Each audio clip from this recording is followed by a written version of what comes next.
علیکم ورحمۃ اللہ وبرکاتہ۔ کہانیوں کے سلسلے کو آگے بڑھانے کے لیے اسٹوریز وتھ شاہ صاحب کے ساتھ آپ کے سامنے حاضر ہیں۔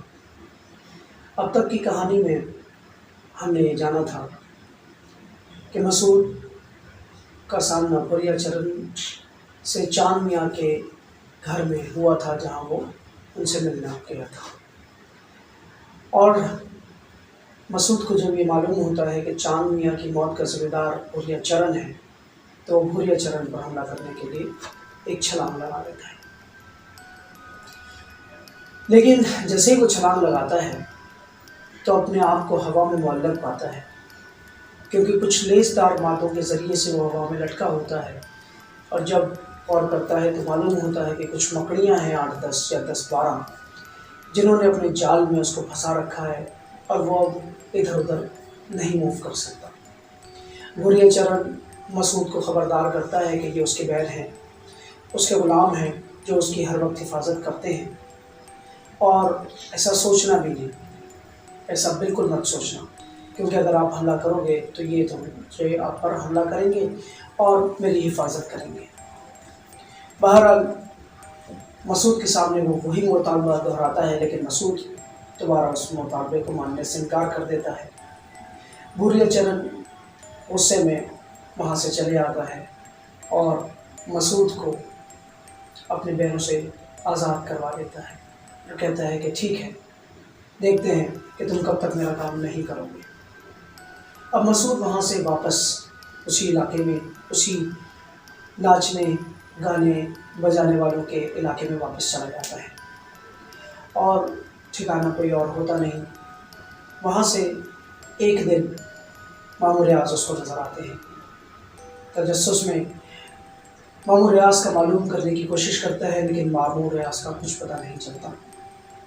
اب سوچتا ہے کہ یہاں ٹھہرنا نامناسب ہے، ان لوگوں کو بھی میں کیوں تکلیف میں ڈالوں، اور وہاں ایک خط اس اپنی برائے نام کے ماں کے نام لکھ دیتا ہے، جس میں بتاتا ہے کہ آپ لوگ بہت ہی اچھے لوگ ہیں، اور میں چاہتا تو یہ تھا کہ یہیں آپ کے ساتھ رہتا، لیکن چونکہ میری مصیبتیں، میری مشکلات کا ڈر ہے کہ آپ لوگوں کو بھی سامنا نہ کرنا پڑے، اس لیے میں یہاں سے جا رہا ہوں۔ زندگی میں کبھی موقع ملا تو آپ کو ماں کہنے واپس ضرور آؤں گا۔ یہ خط لکھ کر وہ وہاں سے چلا جاتا ہے۔ اب اس کو کچھ نہیں پتا ہوتا کہ وہ کس طرف جائے۔ وہی اپنا پرانا ریلوے اسٹیشن جاتا ہے، اور ریلوے اسٹیشن سے کسی نہ کسی ٹرین میں چڑھ جاتا ہے۔ اسٹیشن آتے ہیں، جاتے ہیں۔ ایک اسٹیشن پر جب گاڑی چلتی ہے تو ایک دم حیرت سے اس کی ایک جھٹکا لگتا ہے اس کو، اور یہ دیکھتا ہے کہ ایک لڑکی برقعے میں پچھلے اسٹیشن پر اتری ہے، اور اس کے ہاتھ سے ٹوکری گرتی ہے، جس اٹھانے کے لیے جب وہ اوپر نیچے جاتی ہے اس کا برقع سامنے سے ہٹ جاتا ہے۔ یہ کیا؟ یہ تو اس کی بہن شمسہ تھی۔ جان لینے کے بعد ایک دم بجلیاں سی اس کے جسم میں کون پڑتی ہیں۔ ٹرین چل چکی ہوتی ہے، اسپیڈ پکڑ لی ہوتی ہے ٹرین نے، اور اب وہ اسٹیشن کو چھوڑ رہی ہے۔ ٹرین میں فوراً جا کر زنجیر کھینچتا ہے، ٹرین رکتی ہے، نیچے اترتا ہے، دیوانہ وار اسٹیشن کی طرف بھاگتا ہے، لیکن وہاں کوئی لڑکی موجود نہیں ہوتی۔ باہر نکلتا ہے، ٹانگے والے سے پوچھتا ہے کہ کیا تم نے کسی لڑکی کو دیکھا جس کے ہاتھ میں ایک ٹوکری تھی؟ ٹانگے والا کہتا ہے کہ ہاں، ابھی سامنے ہی سجو کے ٹانگے میں گئی ہے۔ فوراً سوار ہوتا ہے، حکم دیتا ہے کہ سجو کے ٹانگے کے پیچھے چلیں۔ بڑی مشکل کے ساتھ سجو کا ٹانگا ان کو نظر آتا ہے، لیکن اس میں سے لڑکی اتر چکی ہوتی ہے۔ معلوم کرنے پر پتہ چلتا ہے کہ سامنے گھر میں داخل ہوئی ہے۔ اب یہ ٹانگے والے کو پیسے دے کر فوراً اس گھر کا دروازہ کھٹکھٹاتا ہے۔ ایک بوڑھے میاں دروازہ کھولتے ہیں۔ حیرت کا جھٹکا لگتا ہے کہ اگر یہ میری بہن تھی تو پھر یہاں میرے ماں باپ ہونے چاہیے تھے، ماموریاس ہونے چاہیے تھے، لیکن یہ تو کوئی اجنبی آدمی ہے۔ اس سے کہتا ہے کہ میری بہن شمسہ یہاں داخل ہوئی ہے۔ بزرگ کہتے ہیں بیٹا، یہاں پر کوئی شمسہ داخل نہیں ہوئی، یہ تو میرا گھر ہے۔ اور بتاتے ہیں کہ ان کی بیٹی کا نام تو کچھ اور ہے۔ اب مسعود کو جب دیکھتے ہیں کہ یقین نہیں آ رہا تو اندر بلا لیتے ہیں، اپنی بیٹی کو بلاتے ہیں اور دیکھنے پر معلوم ہوتا ہے کہ واقعی وہ اس کی بہن نہیں ہوتی۔ اب دل چاہتا ہے کہ روئے۔ اب وہ اس سے پوچھتے ہیں کہ وجہ کیا ہوئی، کیا مسئلہ ہے۔ وہ بتاتا ہے کہ میری بہن مجھ سے کھو گئی ہے، کہیں ملاقات نہیں ہو پا رہی، کافی عرصے بعد آپ کی بیٹی کو دیکھا تو غلط فہمی کا شکار ہو گیا۔ وہ اس کو وہاں رکنے کا بولتے ہیں، لیکن مسعود اس وقت جذباتی ہو رہا ہوتا ہے، رونے کا اس کو دل کر رہا ہوتا ہے، پھوٹ پھوٹ کر رونے کا دل کر رہا ہوتا ہے۔ گھر سے باہر بھاگ جاتا ہے، کافی دور نکل جاتا ہے، اور جب ایک ایسی جگہ پہنچتا ہے جہاں اس کا خیال ہوتا ہے کہ اس کو کوئی نہیں دیکھا تو وہاں بیٹھ کر یہ رونے لگ جاتا ہے۔ روتے روتے روتے روتے روتے کافی دیر ہو جاتی ہے، پھر کندھے پر ایک ہاتھ آتا ہے اور وہی بزرگ سامنے کھڑے ہوتے ہیں، ناراض ہوتے ہیں اور کہتے ہیں کہ تم نے ہمیں اپنا نہیں سمجھا، ہمیں میزبانی کا شرف بھی نہیں دیا، ہم تو تمہیں صرف کھانا کھلانا چاہتے تھے، ہم نے کون سا تمہیں قیدی بنانا تھا۔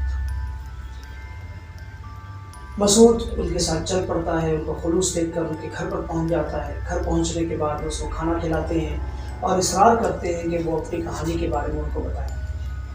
مسعود پہلے تو اس کو منع کرتا ہے، لیکن اس کے بعد مسعود ان سے کہتا ہے کہ اگر آپ چاہتے ہی ہیں کہ مصیبتوں کو گلے لگا لیں تو پھر سنیے میری داستان، اور پھر اپنی داستان سناتا ہے، لیکن بھولیا چرن کا ذکر نہیں کرتا۔ بزرگ اس سے کہتے ہیں کہ اپنے ہاتھ سامنے لاؤ۔ وہ ہاتھ سامنے لاتا ہے، سونگتے ہیں اور کہتے ہیں کچھ سفلی علم لگتا ہے۔ بہرحال اگر تم مناسب سمجھو تو میرا ایک دوست ہے جو کہ غیر مسلم ہے اور لوہے لوہے کو کاٹتا ہے، تو اگر تم راضی ہو جاؤ تو میں تمہیں اپنے دوست کے پاس لے چلتا ہوں۔ کالے علم کا وہ ماہر ہے اور اپنی زندگی اس نے اس کام میں لگا دی ہے، میری بڑی عزت کرتا ہے، شاید تمہارا مسئلہ حل کر سکے۔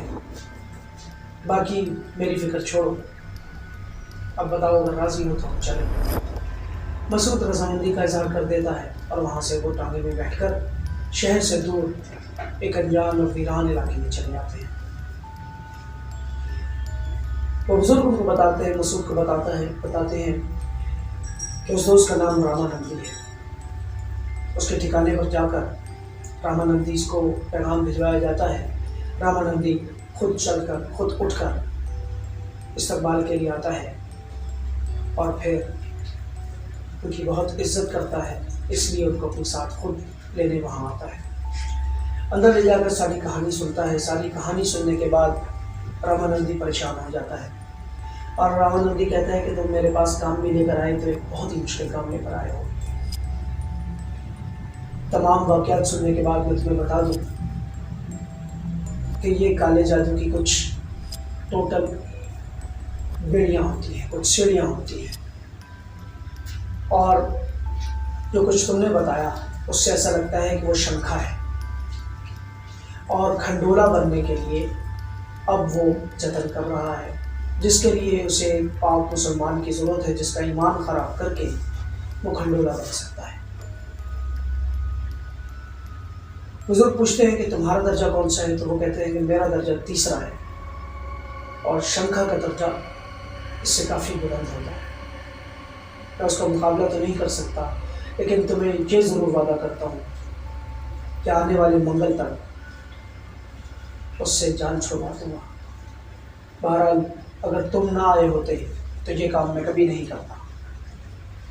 مسعود کو بزرگ وہیں چھوڑ کر چلے جاتے ہیں اور دعائیں دیتے ہیں کہ مسعود کا مسئلہ حل ہو جائے۔